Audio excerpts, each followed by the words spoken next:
There's no question at all that any instrument of democracy can be used against democracy. Some of those who use the social media today sometimes strike me as enemies of democracy.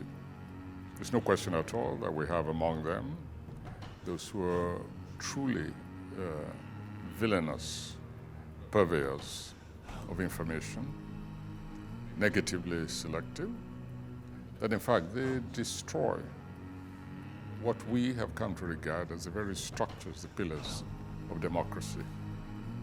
The most important pillars: truth, the dissemination of information, the availability of information to every single citizen, and also the means to transmit information for the enlightenment of the entire society. Now, having considered that much, we have to ask ourselves, which is the greater danger? Silence or abuse? Anything can be abused. The question is, if you silence a community, a society, how on earth can you guarantee participation, which we admit is one of the most important pillars of democracy? If citizens do not have information, if they do not have the means of exchange of information, of interrogating information, of using their own intelligence to sieve through information to see which is likelier kind of information to be truthful, and to exert themselves in finding out the real basis of information, then what kind of society do we have? A society of zombies. We're back almost to a version of Fela's music, Zombie, but this time applied to citizens themselves.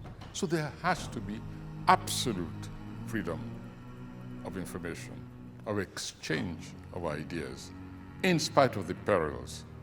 Democracy is not a simplistic kind of process. It requires rigor.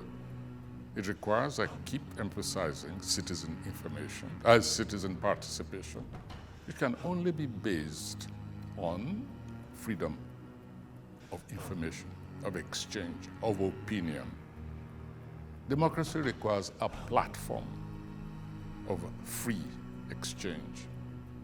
And so when those who are elected to represent the citizens of society then decide to pass a bill against that very constituency which we have described as the freedom of information, a very important instrument for democracy, then why are we electing, why do we go to the polls to elect our representatives?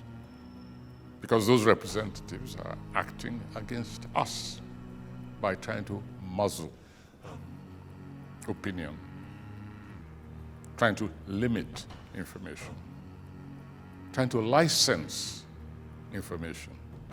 Information is useless if it is licensed. There's one other dimension to this which really I find personally bothersome.